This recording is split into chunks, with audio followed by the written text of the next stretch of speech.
the only thing demonstrably positively true is what you see in front of you right this moment. It's heavy.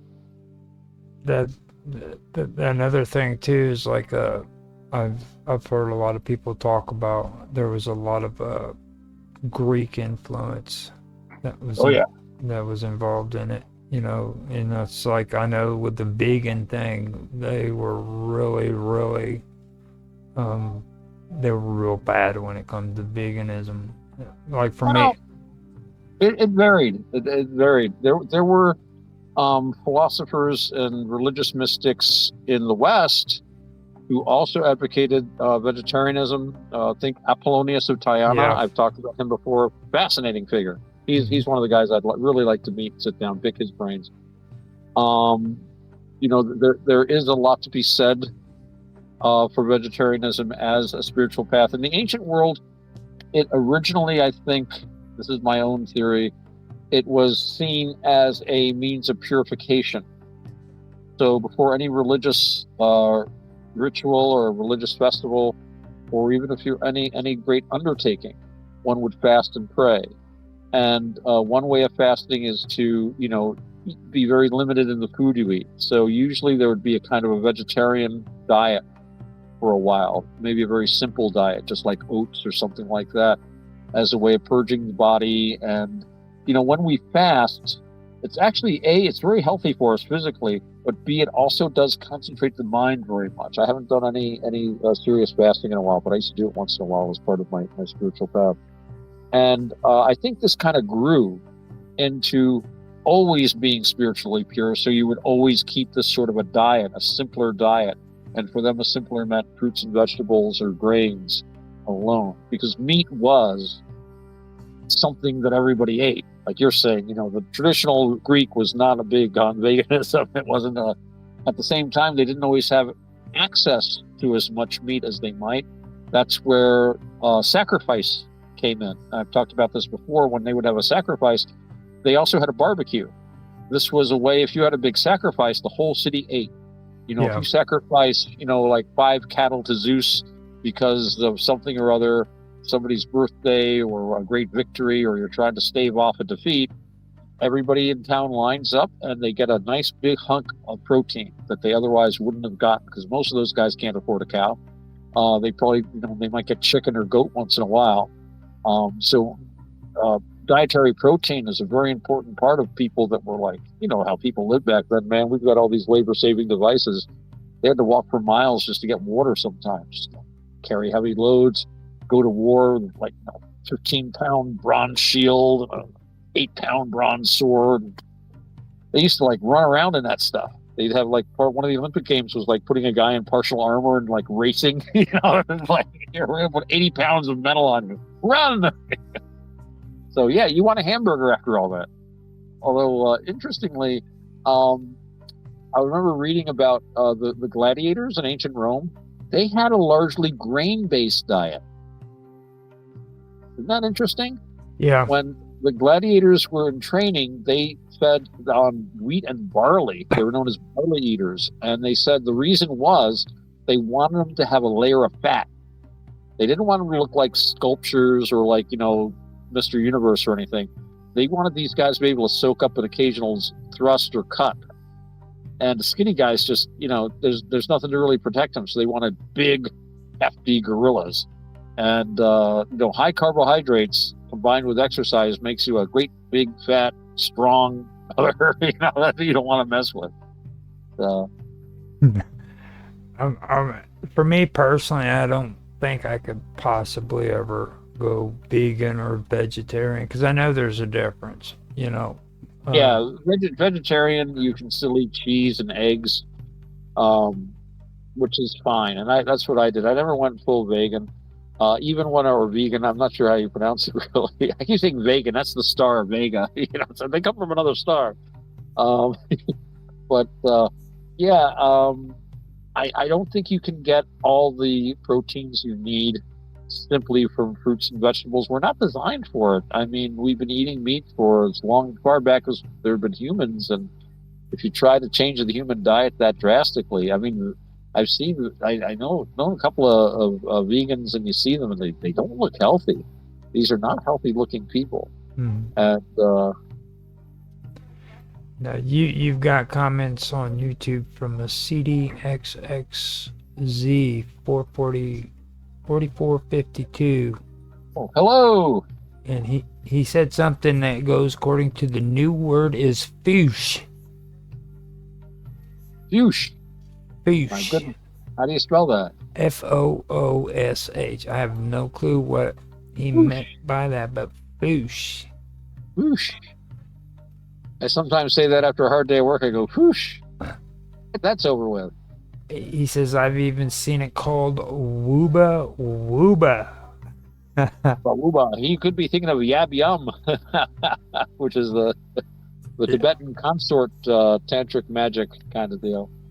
Wooba. You know, what's interesting about this Fushi Tibetan Buddhism is, you know, I remember saw something once. It was a meme about like if the world is a video game, Theravada Buddhism is just turn the game off and walk away from the console. Whereas Tibetan Buddhism is hack the game, get really good at it, and then walk away from the console and the console. And you know, a lot of these tantric techniques, these shamanic techniques, I think they can yield a great deal of power. They can give you all sorts of mastery over all these odd little corners of your nervous system. But coming from a Theravada perspective, I would say, why bother? I mean, you're just wasting your time. To me, it's like more samsara. I mean, I know they have a very good Buddhist kind of a rationalization for it.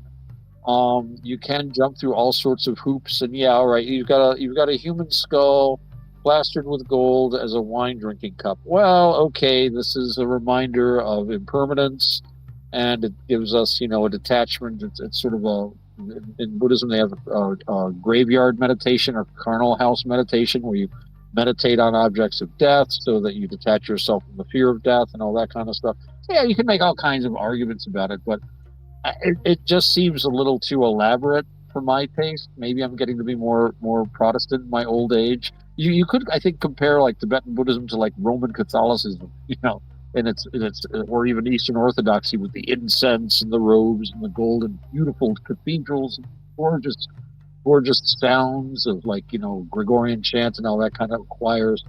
And then you've got like the Theravada Buddhism, which is like, you know, just, you know, Calvinism, just all right, Buddha said it, I believe it, that settles it. We're just sticking to the Dhamma in accordance with the Dhamma, and we're go on, everybody, meditate. Never mind all those space Buddhas. Get to work. Nobody's going to come here and send you to a golden land. You got to do it the hard way. Yeah, apparently they got into a big conversation, him and Dragus Production, about professional energy harvesters. So, there's no telling, because that's Mark Watashik who he's talking about when Mark gets off onto some crazy conversations, man. But yeah, You know, really, that's more samsara. You know, you get into these occult things and yeah, start playing around with energy vampirism and stuff like that. And really, it's no different from physical pursuits. You know, well, you go around looking for like occult energy. You go around looking for physical energy. You know, you go around trying to pick up a girl. You go around trying to pick up a succubus. You know, I mean, it's you're just on a higher level, but you're still chasing your own tail. There's in occultism, there are people that use as their symbolic matrix. They use the Holy Kabbalah, and they use the Tree of Life that, you know, I'm sure all our listeners are familiar with. And you've got like the you know, the descending lightning bolt and the ascending serpent, and it travels through all of the different sephira, you know. And the occultist is the guy that he goes through all of them in order and attains all these different things and these experiences and stuff like that. The mystic just goes from the bottom straight up the top, middle pillar, boom. You know, why be a show off? Why spend all this time? I mean, if you enjoy it, great. But I you know, I'm at a stage in my life and my experience where I just want to go right to the top. I don't want to waste my time with these side issues. So I just went straight mysticism. You know, just cutting past all the powers and all these little psychic things, and that's all great. And yeah, I've had all kinds of interesting experiences, but at the end of the day, it's no different from physical power. I mean, there's someone who eschews, well, I'm not gonna like put myself out to try to be a success in this lower world. I'm going to be a great mage, and I'm going to be a success in a higher world. Well, maybe you are, but it's just another world that you're a success in. Yeah. The successful mage is no different than the successful businessman. He's going to be working just as hard and be just as harried. Whereas, I want to get out of the whole show entirely. It's nirvana or bust kind of deal, ultimately. I don't want to play games anymore. I just want to turn the machine off. It's not easy, but at least it's a goal. So. That kind of gets if me. you want to do the other stuff, that's cool too. I'm not criticizing it. I did it myself for years, but ultimately, it's just I find it. I think I find it a dead end for me personally, simply because my goals have changed. My goals have changed over the years. I mean, I haven't gotten too deep into it and everything, but there's one thing I've actually been wanting to ask somebody who's been involved in Buddhism about this, and I know you're into it really, really pretty deep, but I don't know much about it at all, but like, what's your thoughts when it comes to this non-duality kind of belief? I don't know if you're aware of that or not. There's actually a following that where they just don't believe it. It's like non-duality. You know what I mean? Monism. Yeah. Well, in Taoism, they say, what was it? The one produced two, the two produced many. Mm-hmm.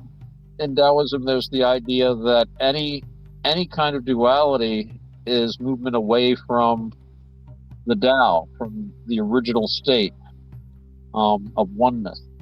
But the thing is, without differentiation, right, we can't really sense anything or do anything.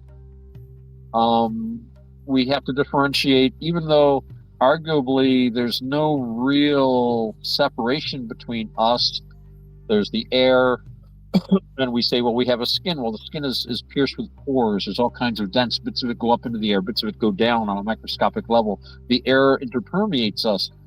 We are just as dependent upon, for example, the existence of the sun as of our hearts.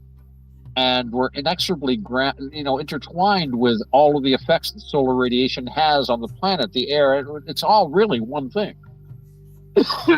But that state, while a wonderful state to rest in, is not it's in many ways the opposite in some ways of samsara. It's not nirvana, but it's a state which is very restful and wonderful, and it is the ground of our being if we can touch it, but we can't function in it.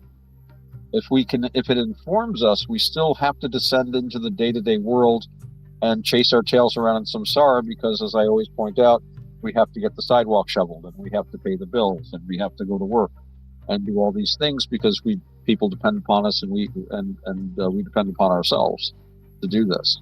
Yeah. So we have to leave the monism and descend into the dualistic world in order to function. But I think that you can argue that above the dualistic world there is the monistic world. But realizing that, I think, is a wonderful experience, an enjoyable mystical experience.